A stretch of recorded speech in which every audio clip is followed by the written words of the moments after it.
अक्सर हमारे आसपास कुछ ऐसे लोग होते हैं जो भूत प्रेत नकारात्मक ऊर्जाओं में विश्वास नहीं रखते हैं। आज की ये कहानी आशुतोष बनर्जी नाम के एक ऐसे ही लड़के की है।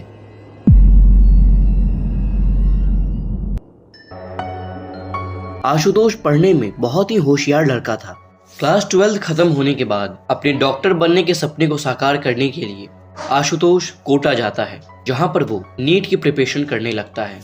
कोटा गए हुए आशुतोष को अभी 2 महीने ही बीते थे कि एक रोज अचानक से उसकी तबीयत बहुत ज्यादा बिगड़ जाती है। उसे पेट में तेज दर्द होना शुरू हो जाता है। आशुतोष के कोचिंग वाले उसकी यह गंभीर हालत को देखते हुए उसे एक नजदीकी अस्पताल में भर्ती कराने की सोचते हैं, लेकिन अस्पताल जाने के बाद पता चलता है कि डेंगू की मरीजों की वजह से अस्पताल के सभी बेड फुल हैं। कोई भी एक ऐसा बेड नहीं है जो कि खाली हो। वहीं आशुतोष की तबीयत लगातार बिगड़ती जा रही थी। तभी आशुतोष के दोस्त की नजर अस्पताल के एक ऐसे रूम पे पड़ी जो कि पूरी तरीके से खाली था। उसने तुरंत ही डॉक्टर को बोला कि सर, ये रूम तो पूरी तरीके से खाली है, आप इसमें आशुतोष को क्यों नहीं भर्ती कर देते। उसकी ये बात को सुनकर डॉक्टर्स घबरा गए। उन्होंने कहा कि नहीं, ये रूम अच्छा नहीं है, इस रूम में कुछ ऐसी चीजें होती हैं जो कि अननेचुरल है। डॉक्टर्स की ये बात सुन करके आशुतोष बोलता है कि अरे सर, प्लीज मुझे एडमिट कर लो, वरना मैं यहीं मर जाऊंगा दर्द के मारे। मैं इन सब चीजों में विश्वास नहीं रखता हूँ और ना ही मेरे माता पिता के पास इतने पैसे हैं कि वो मुझे किसी प्राइवेट अस्पताल में दिखा सकें। आशुतोष की विनती करने पर डॉक्टर्स ने आशुतोष को उसी रूम में भर्ती कर दिया। The room number was 402। उस रूम में आशुतोष को भर्ती कर दिया जाता है और उसके तमाम तरीके के टेस्ट शुरू हो जाते हैं। टेस्ट रिपोर्ट में आता है कि आशुतोष का अपेंडिक्स बढ़ गया है, इसलिए तुरंत ऑपरेशन करना बहुत जरूरी है, वरना उसकी जान को भी खतरा हो सकता है। आशुतोष के इस हालत के बारे में उसके माता पिता को बताया जाता है। उसके माता पिता तुरंत ही अस्पताल पहुंचते हैं और ऑपरेशन के फॉर्म को फिल कर देते हैं। ऑपरेशन होने से ठीक एक दिन पहले डॉक्टर्स रात के करीब 8 सवा 8 बजे आशुतोष के बेड के पास आते हैं। डॉक्टर्स उसे बताते हैं कि कल तुम्हारा ऑपरेशन होने वाला है और जल्द ही तुम डिस्चार्ज हो जाओगे। ये बात सुनकर आशुतोष बहुत ही ज्यादा खुश हो जाता है, क्योंकि दिवाली नजदीक आ रही थी और वो पिछले 10 दिनों से हॉस्पिटल में एडमिट था। वो खाना पीना खा करके सोने चला जाता है। उसे सोए हुए कुछ घंटे ही बीतते हैं कि तभी उसकी नींद खटखट के आवाज से खुल जाती है। आशुतोष को लगता है ये आवाज उसके बेड के सामने वाली खिड़की से आ रही थी। आशुतोष को लगा कि शायद कोई बच्चा होगा जो शैतानियां कर रहा होगा।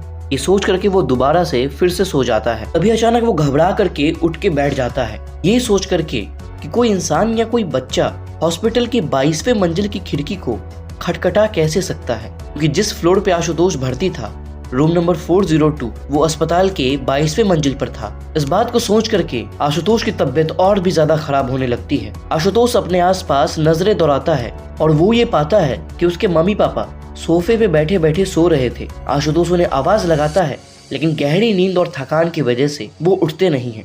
आशुतोष को अभी भी खटखट की आवाज साफ साफ सुनाई दे रही थी। जैसा कि मैंने आपको पहले ही बताया था, आशुतोष को भूत प्रेत जैसी चीजों में विश्वास बिल्कुल भी नहीं था, लेकिन इस घटना के बाद से आशुतोष की हालत बहुत ही ज्यादा खराब हो गई थी।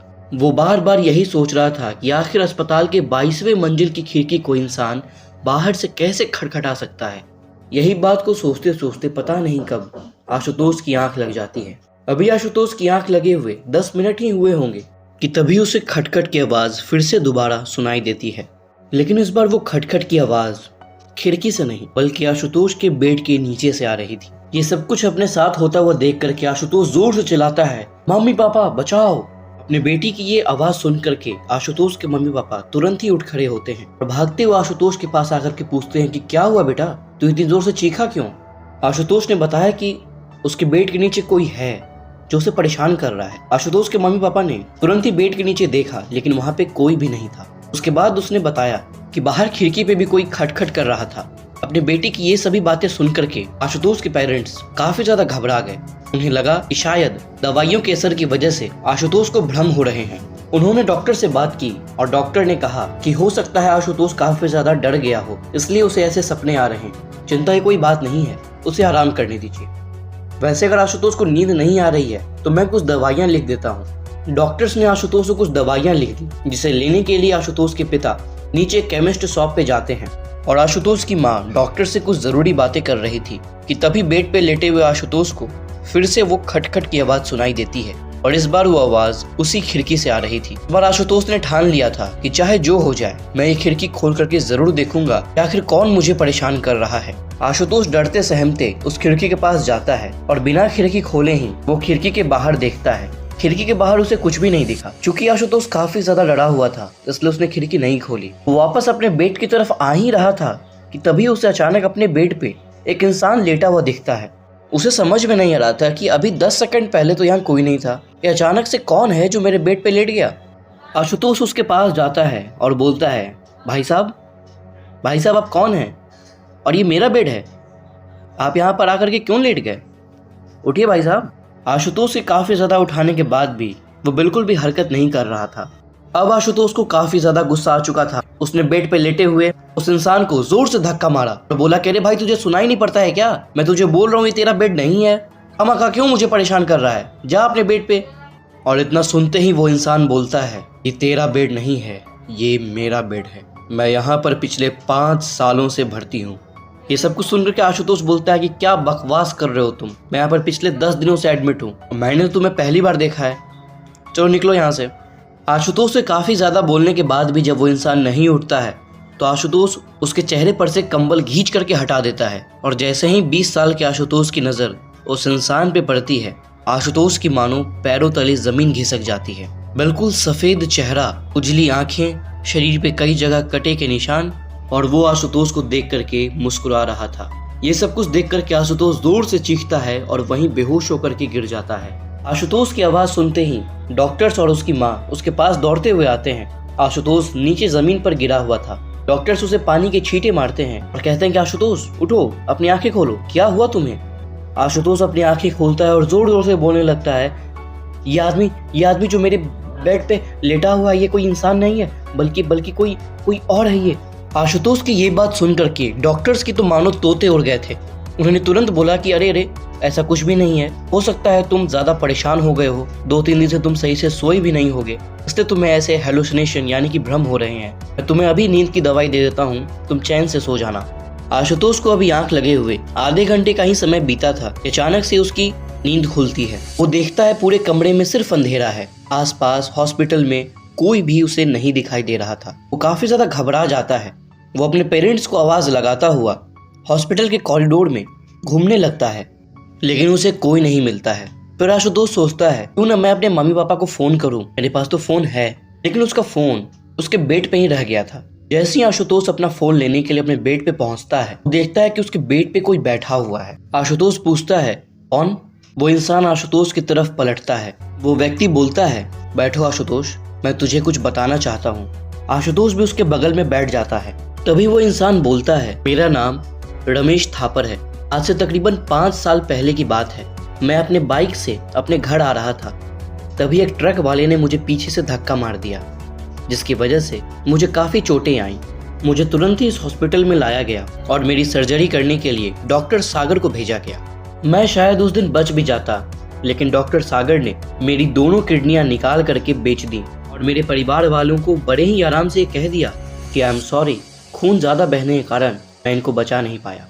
आशुतोष, जिस बेड पे तुम लेटे हुए हो, आज से ठीक 5 साल पहले मैं भी इस बेड पे लेटा हुआ था। जिस डॉक्टर सागर ने मेरा ऑपरेशन किया था, आशुतोष, कल वही डॉक्टर तुम्हारा भी ऑपरेशन करने वाला है। इसलिए मैं तुम्हें डरा रहा था, किसी भी तरह तुम इस हॉस्पिटल से भाग जाओ। मैं पिछले 5 सालों से इसी रूम में बंद हूँ। जो भी पेशेंट इस रूम में आता है मैं उसे यहाँ से भगा देता हूँ ताकि डॉक्टर सागर उसके अंगों का व्यापार ना कर पाए। आशुतोष तुरंत ही बोलता है कि मुझे आपके लिए बहुत बुरा लग रहा है, प्लीज आप मुझे ये बताएं कि मैं आपके लिए क्या कर सकता हूँ।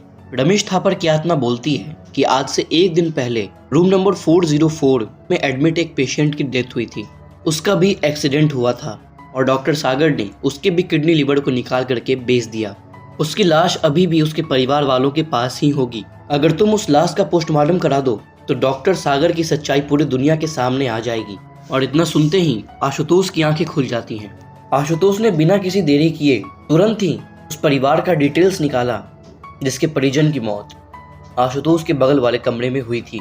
और किसी तरह हॉस्पिटल से भाग करके आशुतोष उस परिवार के पास पहुंच जाता है। वहां पर जा करके आशुतोष उन लोगों को पोस्टमार्टम के लिए कन्विंस करता है। वो लोग बड़ी ही मुश्किल से पोस्टमार्टम के लिए तैयार होते हैं, लेकिन जब पोस्टमार्टम रिपोर्ट आती है तो उसे देख करके सभी लोग भौचक्के हो जाते हैं। सभी लोगों की आंखें फटी की फटी रह जाती हैं, क्योंकि इस रिपोर्ट में साफ तौर पर लिखा हुआ था पेशेंट की मौत ज्यादा खून बहने से नहीं बल्कि दोनों किडनी और लीवर निकाल लेने से हुई है। जैसे ही रिपोर्ट पब्लिक हुई, पुलिस भी तुरंत एक्शन में आती है और डॉक्टर सागर को तुरंत ही गिरफ्तार करके जेल भेज देती है। आज डॉक्टर सागर सलाखों के पीछे है और उम्मीद है कि रमेश थापर की आत्मा को भी शांति मिल गई होगी।